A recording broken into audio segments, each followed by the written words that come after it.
Hello, everybody. Today, I know it has been a while since I connected live. Today, I am starting the dialogue, the conversation about what I wish I would have known before quitting medicine. And anybody who's a subscriber to my newsletter got the first introduction telling you how the idea for this series began. But suffice to say that I'm going to be having an informal conversation, trying to put into simple words the factors that if I knew then what I know now as a coach, as someone who is anchoring her values, if I had acted differently, I could have saved my relationship with medicine. Not that I have any regrets. I'm very happy in my current life.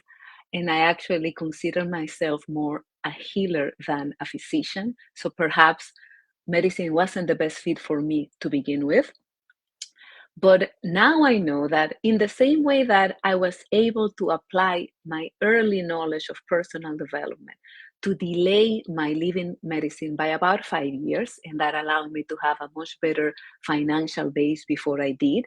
In the same way, if I had known this, I would have probably been able to extend it by a decade or so. And like a new friend recently pointed out to me, it would have been kind of living closer to the normal age of retirement and in better terms. So, the simplest way to explain what I mean is by telling you a short story.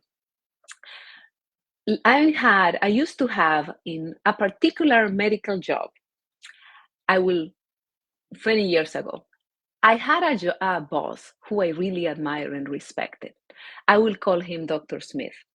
This was my example of a successful businessman in medicine. He was a multimillionaire philanthropist who was deeply loved and respected in town. He was highly successful as an oncologist, but he was also a sharp businessman. I mean, besides being a sharp businessman, he was also a very kind and loving person to his patients and to his staff.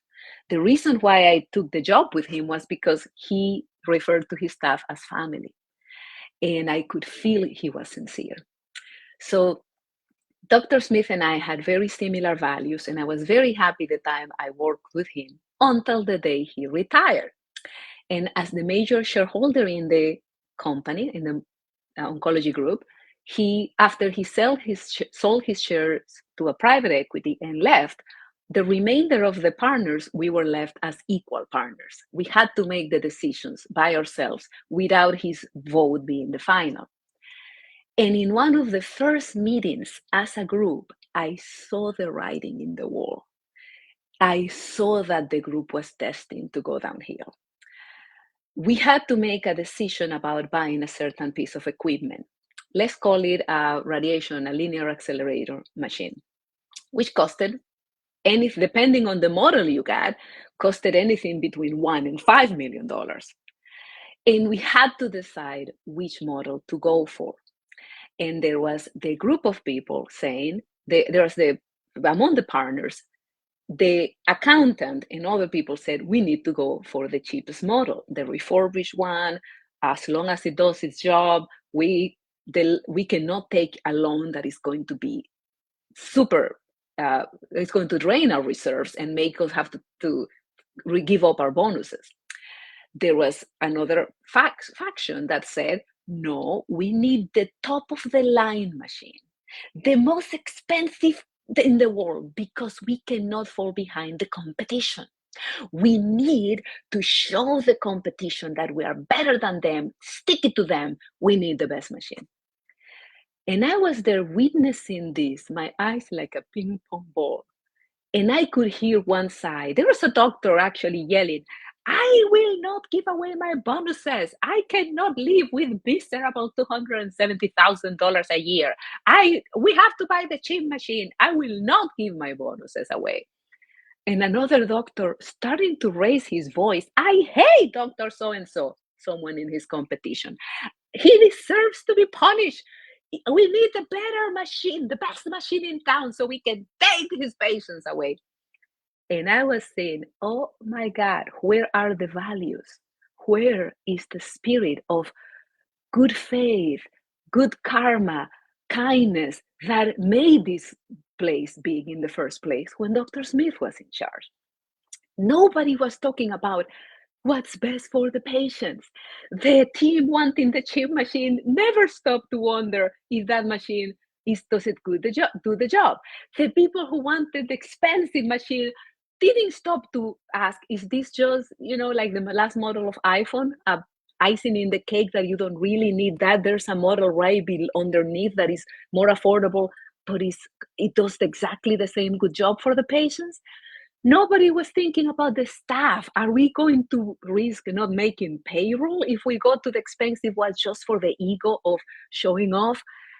I saw that and I raised my hand briefly and I said, excuse me, we have to stop thinking about these other factors and go back to the important ones, the patients, the security of the staff, the payroll, the company, our family, the employees. We need to think like Dr. Smith used to think. And they immediately dismiss me. They immediately say, you don't know what you're talking about. Dr. Smith wasn't as good as you think he was. And they went back to fighting with each other.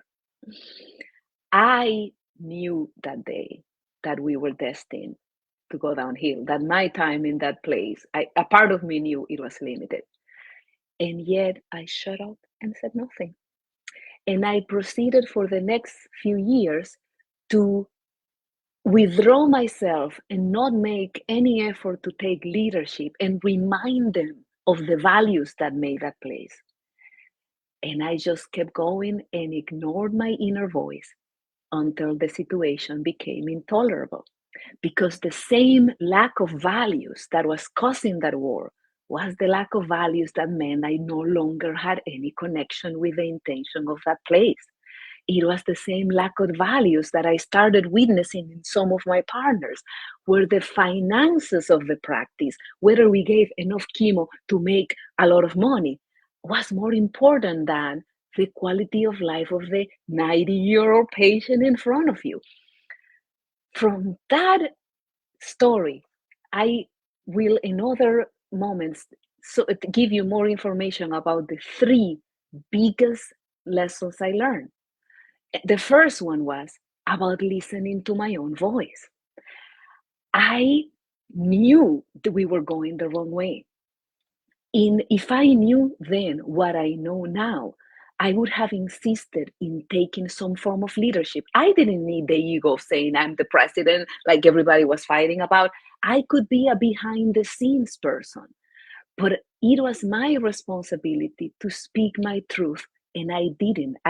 Put my, and that's the second one, I didn't have my values strong enough for me to put the value of integrity and truth over the value of safety and comfort and not making any waves, not fighting with the other partners. That second lesson I learned, you need to have your values really clear and be anchored in them, would have been what would have made me commit to the cause of saying we need to redirect course and return to the values that created this company. And the third one was when they dismiss me, when they say, you don't know what you're talking about, and I shut down and shut off, I did it because I believed it was true. Their dismissal was echoing my own inner self-dismissal. I did not believe in myself. I did not believe I knew enough about business. And that is the eternal story of whenever you are in a relationship that is of disadvantage or abuse. Your inner dialogue must be putting you down if you are accepting that someone else puts you down. So over the next few weeks, we'll be exploring in deeper detail those three lessons. Listen to your own voice, believe it, trust it. Be anchored in your true values and know that you're willing to stand for them, because if you don't make a decision, the decision will be made for you. And third one, make sure that your inner voice is speaking of self-compassion, of self-value, of self-respect. Otherwise, you will be listening to the other voices putting you down outside of you. Okay, this is the first of several conversations we'll have about this. I would love to hear your comments, what you think, what you would like me to elaborate on in future conversations, and we'll be in touch soon.